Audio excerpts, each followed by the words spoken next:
animal that's captured. So is he talking about, I'm confused, is he talking about actual animals or Mobians?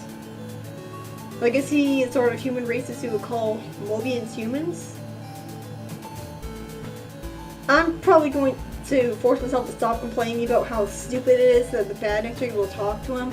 I mean, I guess it is good, I guess, that Eggman has someone to talk to. Like how they had Orbot and Cubot, and they gave other robot sidekicks to Eggman before that. It's good for Eggman to have someone to bounce off him. And I guess the whole point of having square dialogue boxes is to represent they have robotic sounding voices. But like they clearly seem to be talking like people here.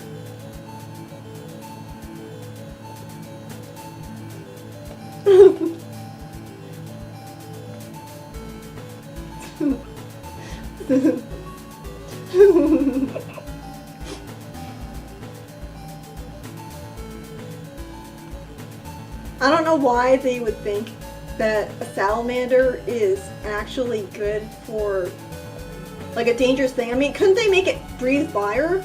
I mean, at the very least. But I guess he wanted something that's a lot more big and intimidating. I thought he was going to make him into soup. I guess he really is going to roboticize it. Which button? How would you not know which button? Seriously, how? Why wouldn't he program him to know how? Like, which...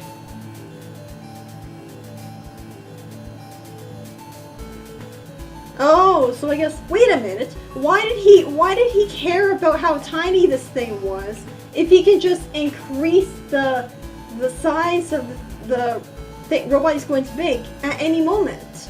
Why did he care that the salamander was so small? Like, you'd think, if anything, he would be all like, oh, this is convenient for me because this means that I can just hold on to it and carry it myself and put it into the roboticizer myself.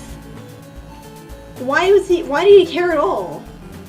And of course they have to have comedic text for the explosion. I guess it's the whole kitty thing.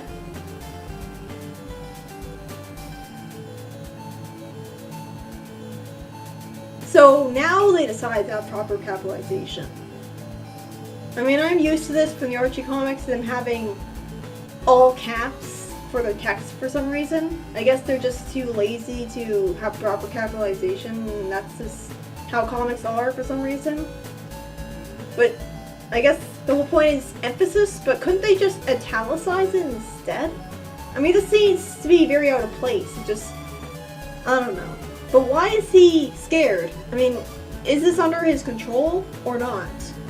Why would making a robot grow too big make it break free of his controllingness of it, and yet still be all, like, evil? I think that's really... That fourth wall breaking wasn't even funny. It's just there. This is like Sonic Colors level of... I mean, the previous one was sort of charming, but this one is just look at the camera and talk to the audience for no reason whatsoever and completely break the immersion, destroying the point of having a fictional universe to get invested in the first place. I really hope they stop doing this later. Sure, it's a good thing that they have this here. Jurassic Park? Well, they do have a game on Sega Genesis called Jurassic Park, but okay, so Mobius has a movie called Jurassic Park that they're apparently able to make with CGI and all, even though Eggman is destroying everything and being an overpowered villain, like, and everyone's trapped, hiding from them. So they're able to make Jurassic Park, and they were able to make a Sega Genesis, and make both very well known to the public. Okay. But I guess this is implying that Sonic himself plays video games on the Sega Genesis. I'm perfectly fine with that. I like that as a concept. It makes him a better audience surrogate. It's just kind of weird that Sonic would play video games when he's not sick in bed, trapped in bed, because you think most of the time he would like to just run around. Like, I think it would have been better in colors if Sonic was shown to actually have an interest in video games, and that's why I called the boss a boss at one point. Because they could have very easily done that. Like, they did that here. The whole point of Sonic being, like, the way he is in colors is he's being more classic Sonic-like. Then one, don't turn him into a dude bro, and two, make him a lot more like, oh yeah, I've actually played Sonic games myself. Because they do it in the comics here, and it's perfectly fine. So Sonic is actually intimidated here. This is good for, like, this is kind of comedic, and this is actually good for getting you invested. He's not just all, oh, I don't care, this is just some thing I can easily destroy. Like, Game Sonic would probably do.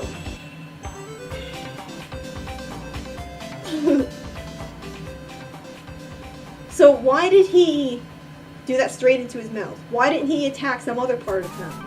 I mean, I guess it moved its head and that's how it was able to catch him. How is he not dead from this?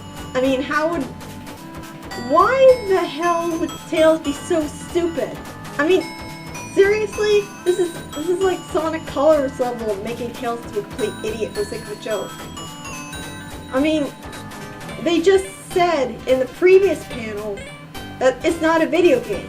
Was Tails not there to hear that? I mean, he's off the panel at that point, so I guess not, but... I mean, this would be a smart thing to say if this was an actual movie. Because it implies that he's smart enough to actually know how movies are done, even at this young, naive, early installed weirdness character of him. But how the hell would he not figure out from the character's reactions that this is real? I mean, why would he think that Sonic is a movie actor? How would he have the time to do that? Why would he not brag about it to his friends? Is he assuming that it's not the real Sonic and it's just an actor? I guess they make CG movies of Sonic in this comics universe too.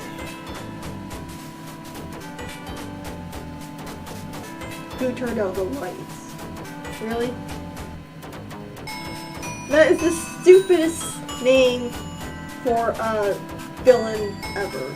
I guess that was supposed to be a joke, and they're keeping it subtle by not pointing it out, but seriously, that's the stupidest name ever.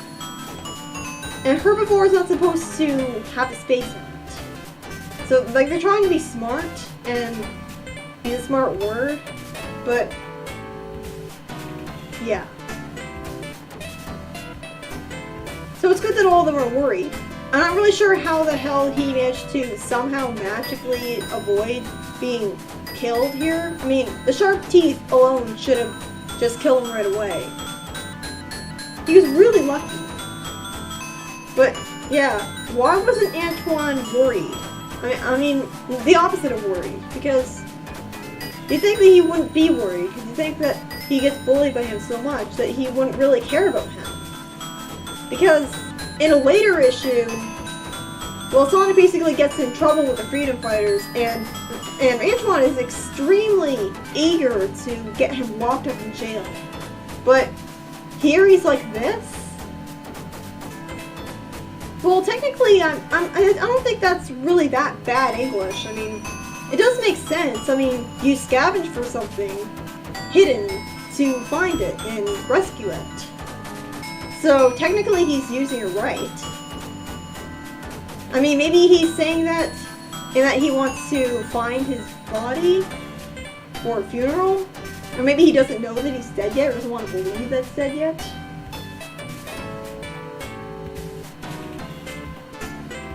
Okay, does he just not like the way he tastes? Why would a robot continue to have taste buds?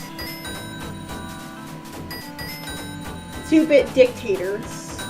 Okay. Paid political announcement. What? Fourth wall breaking. It's stupid.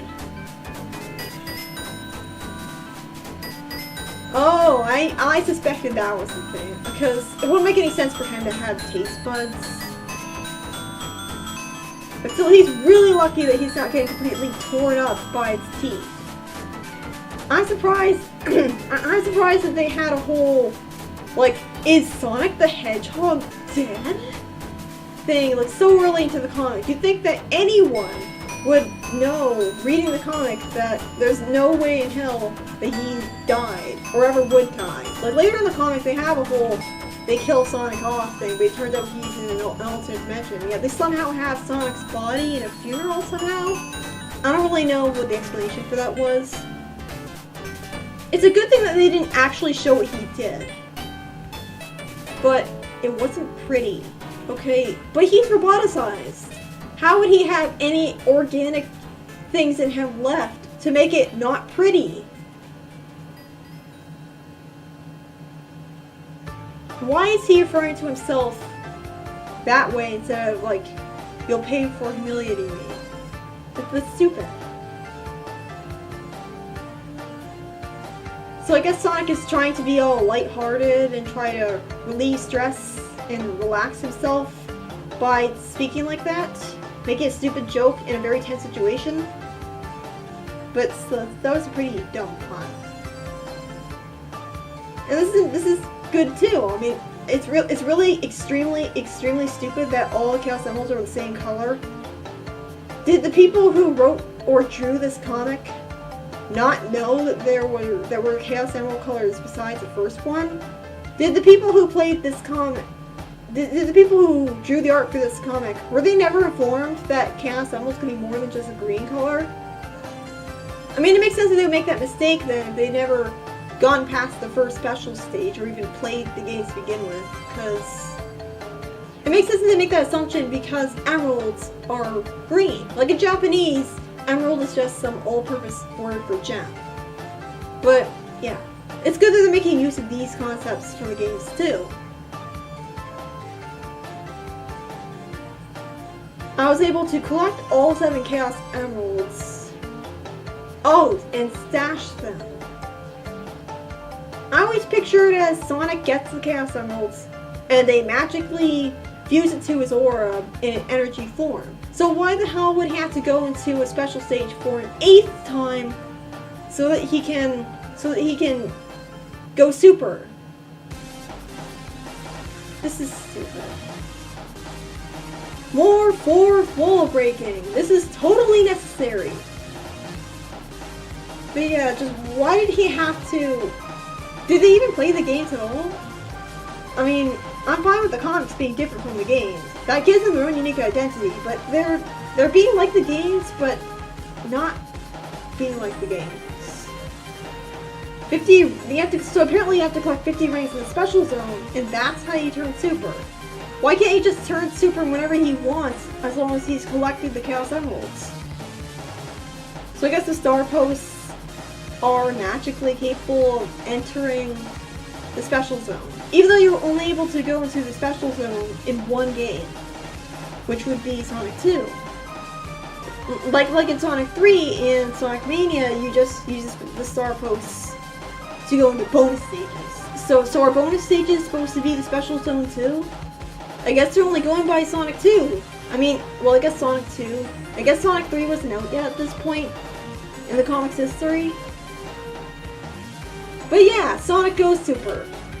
And I'm not going to call this a get out of jail free card because that generally does look like a pretty dangerous menace. I mean, he wasn't able to defeat it normally. The ability to jump through enemies is apparently supersonic power. Okay.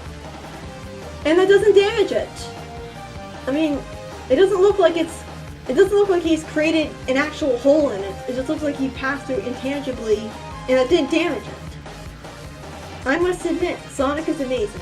That's pretty sweet of him to actually compliment him for once. Like, you wouldn't expect Antoine to actually, like, respect him at all. Especially at this point in the comic. Where he doesn't really give a shit about him at all. And for good reason, because, let's face it, they're both being a dick to each other. Like, the Antoine and Sonic relationship at this point is literally just the Sonic and Knuckles relationship.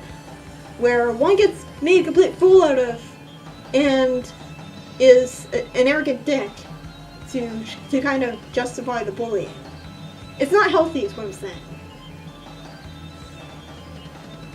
So it makes sense that he would salvage the robot machine just in case, because he's an engineer and they kind of need all the mechanic, like they kind of need all the metals they can get.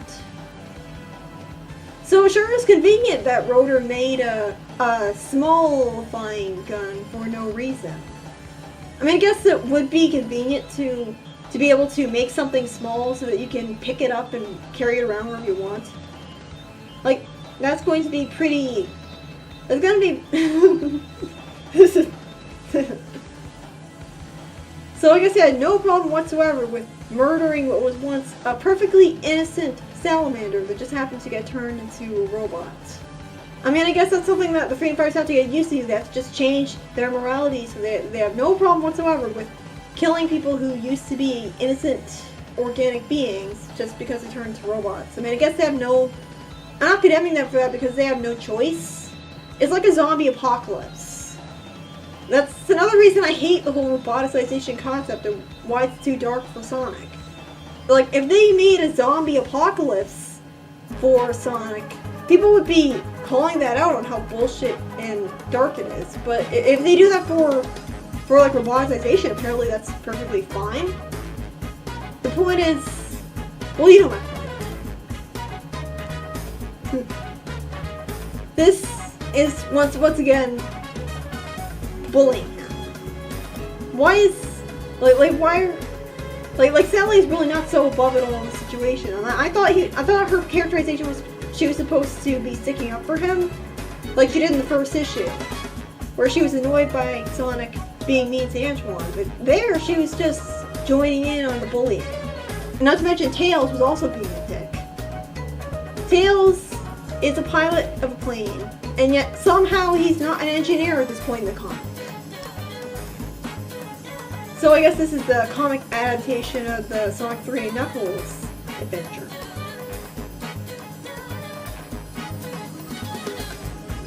A Chaos Emerald. Well, that would be pretty stupid if they just... I mean, I guess it's true that Chaos Emerald just magically scatter away from him like Dragon Balls once he's done with them. I mean, it'd be good for them to do that and establish that, because otherwise it'd be extremely overpowered for Sonic to just always have the Chaos Emerald with him for as long as he keeps them with him. So he has to have them be... This is definitely a lot more exciting than Sonic 3 Knuckles. They literally get knocked out of the plane. I really don't like how the plane looks, though, because the plane is green, and like it's not even blue and yellow, which was the best looking plane. Instead, it's green. Who thought that was a good idea? I mean, the red plane looked good. The blue plane looked good. This is just crap. I mean, I'm assuming Rotor built it because, oh, Tails isn't an engineer yet, even though he's a genius enough to pilot a plane at 4 years old. Like, make up your mind. The natives are restless. Okay, Sonic. That's a badass. That's a pretty badass line of Knuckles there.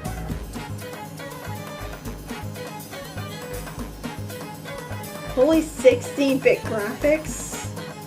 Yeah. Obviously, like again, there are some pretty kiddie, stupid lines in this. Covered by some sort of energy shield. So I guess this is the comic adaptation of the shields that you get in the classic Sonic games. So did he just break an item box off screen, and that's how he got this?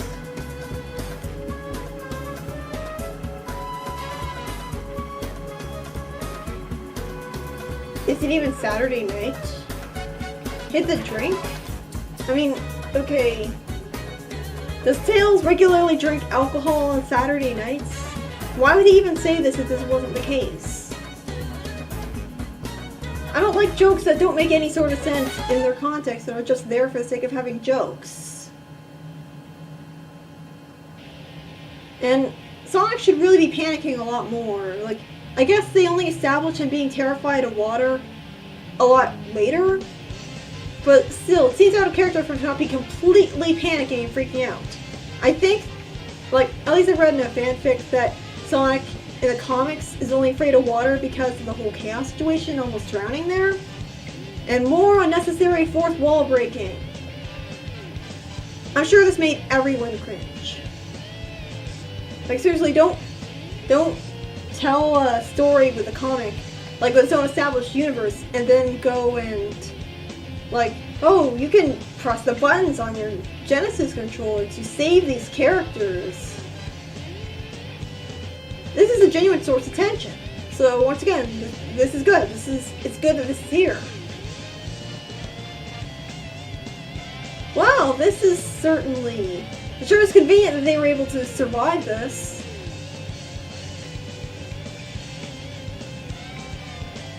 That's the first intelligent question I've heard all day. And this is coming from Knuckles. I like that. Like, he's being shown as smart and competent aside from the whole being tricked by Robotnik thing. Seriously, how... Well, I guess, again, like, he grew up completely alone, with no television or anything. How is he supposed to know what the obviously evil trope is?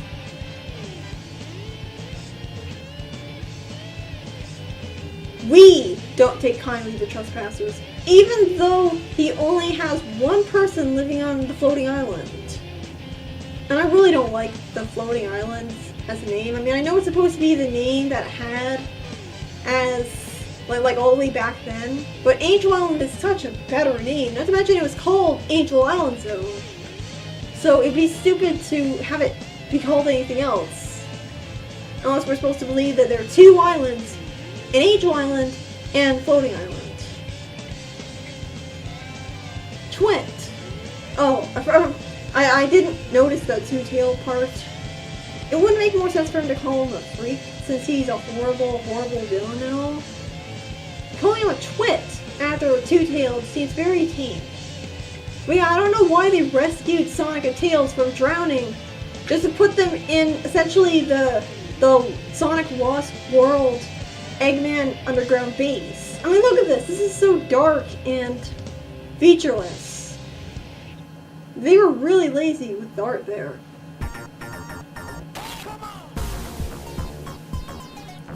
So, this is Snively, a terrible character who sucks. I mean, I guess, like, he's a coward, I guess. Like, he's supposed to be the more lame version of Eggman, the scrappy underdog. Except he's completely unsympathetic, so he can go screw off. I do feel sorry for him not being able to continue his relationship with the Iron Queen, though, because it was kind of nice and sympathetic for him to fall in love with someone. Other than that, I don't really care about Snively at all. It's good that they have an actual human to interact with Robotnik, which makes it all the more necessary that they have Bandits actually talk to him. Just to give him something to talk to. Why can't it just always be Snively? Or is it Snively? On the last page. More unnecessary fourth wall breaking, and Tails looks like a complete moron. I like how Knuckles talks here. Like, he talks like a badass. We echidnas are... How would he even know what echidnas are like? He grew up completely alone and isolated with no contact of other echidnas. How would he know what echidnas are like? Or is he just assuming that all echidnas like him are like that? I guess that's how arrogant he is. How speciesist he is, I guess. Why isn't he giving him a... Well, I guess he's honorable, and that's why he's giving him a head start. Like, he doesn't actually want to kill them. He's saying nice guy, but if he was nice like Robotnik, he would be killing them right away. But yeah, like, Knuckles isn't really that bad in that he's giving them a head start. Freedom fighters. Really?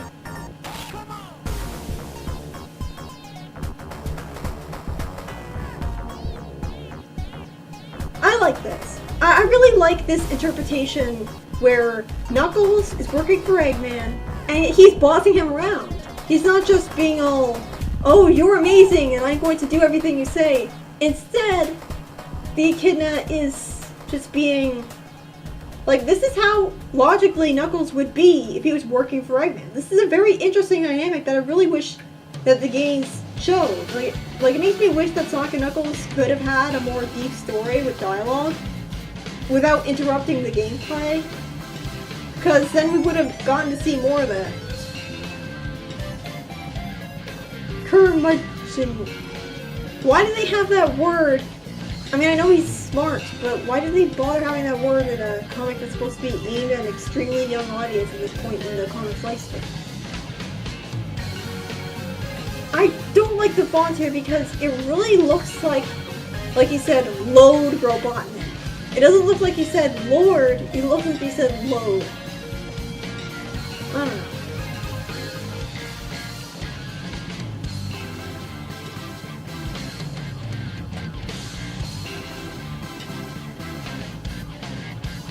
So, I wasn't entirely paying attention to the story.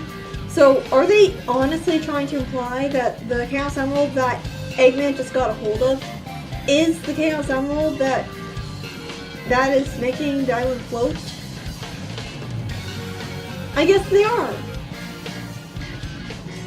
I guess they're really trying to imply that the stupid mistranslated American story of Sonic 3 and Knuckles is true. I mean, really? You think that they would give them the Japanese story, the actual canon one, so we'd understand?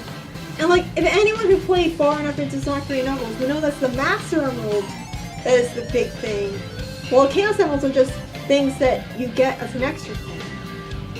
So, they really weren't given enough information to make this mistake. And like, how could Knuckles... He acts as if he's been the guardian of this emerald for his entire life, and so he takes it extremely seriously. Even though just a few issues ago, Sonic was using a Chaos Emerald casually to go super. So, like, how can Knuckles be the guardian of the Chaos Emerald if Chaos Emeralds just go all over the place all the time? That's the worst guardian ever! But yeah, this is pretty sweet. Now, Sonic and Knuckles are friends. So this is pretty sweet right here. Like they actually, they're friends right away. Aww. I guess Knuckles is supposed to. I mean, Knuckles is the guardian of Master Emerald, so I guess it makes sense that he doesn't become a freedom fighter because he's. So is he talking like wit instead of width because he's trying to be cool? Like, is he supposed to have that kind of accent? But yeah, it is kind of weird that Knuckles is not like an actual freedom fighter. Instead, he's just too busy guarding Master Emerald. Even though logically you'd think that they'd just be able to put a security camera in front of Master Emerald or like hide it in a basic gun. Like, the Master Emerald should not need to be looked after by a person. It seems like a very primitive way of guarding the Master Emerald with the kind of technology that there is in the comics. So Knuckles doesn't really have a real excuse to not be a freedom fighter. He's just being stubborn and old-fashioned.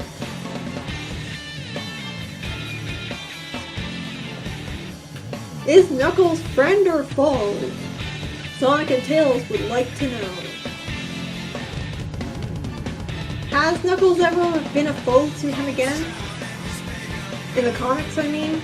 I don't know if he's nearly as much of a traitor in the comics as he is in the games. It really does suck that they don't include all the comics in the Mega Collection. I mean they should be bought. Hey, look, Sally has the wrong colors. They actually tried to give a scientific explanation for this. No joke. They actually explain Sally being pink as she fell into a nuclear waste material, and that actually made her pink. Like, it burned off all of her fur and just left her skin exposed. That's apparently supposed to be the explanation. And look, humans in Sonic, and no one is bitching. And more fourth wall breaking. So, who wrote all of these issues anyways? Like, if it was Ken Penders, the issues weren't really badly written. Aside from the whole, like, there are a few nitpicky plot holes I could find, which can be overlooked because it's a cartoon. So it's going to have, like, impossible things happen all the time. Like, they're not going to kill off Sonic by having him logically be destroyed by the sharp teeth of that giant dinosaur robot. Well, like salamander robot, but still.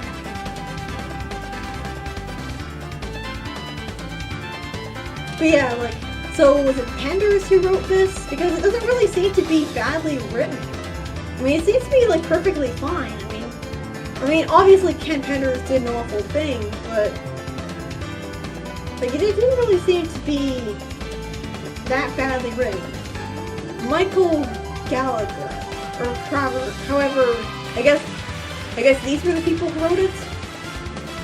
Either way, that doesn't seem to be that badly written. I mean, there's a few really bad, like really bad lines. There's some completely worthless fourth wall breaking that really shouldn't have been there.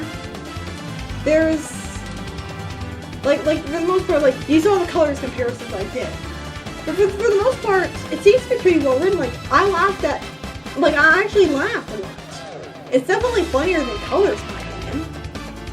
So it seems to be pretty good. Like, I got actually invested in the story, and I really love how it actually made use of, like, the ability that Sonic had in the games, and, like, things in the games, like the rings and the star posts. Like, they're making use of game lore for the comics, but it's not completely about being like the games, like with the reboot. So they didn't have to make it completely watered down and just... And, you know, I don't even think IDW is going to have the Freedom Fighters in it. I don't think that's acceptable. Like, a Sonic comic should not have the Freedom Fighters. That's just wrong. So, like, if they do have the IDW comic not have the Freedom Fighters in it, then I'm sorry, but that's even worse than the reboot. I mean, I'm glad that there's going to be comics again, because Sonic should have comics. But they're never going to have the pre-reboot continuity again. So, as far as I'm concerned, they might as well not have comics anymore at all. That's just how I see it. They just really shouldn't have had a reboot beginning. I know it attracted some new fans, but judging from the dwindling sales, it's pretty obvious that it angered a lot more people away than it didn't make up for it at all with the tiny amount of people it attracted. Like, continuity lockout was a bad thing and all, but I don't think it was worth destroying all those characters and lore just because of a stupid lawsuit. I honestly think it would have been, I don't know, maybe, like, some people met friends of theirs because of the reboot, and they're interested in it. So I'm not going to say the reboot entirely should have happened, but they should have just started a new comic and given the real comic a proper ending. Instead of just having this stupid Sonic Mega Man crossover that only made so that they didn't have the time to give the proper ending to the real comics. They should have just started a new comic, and that was the reboot comic, and then just given the real comic a proper ending. Like, actually wrap up all the plot lines that are going on. But they didn't do that. And that just makes me sad.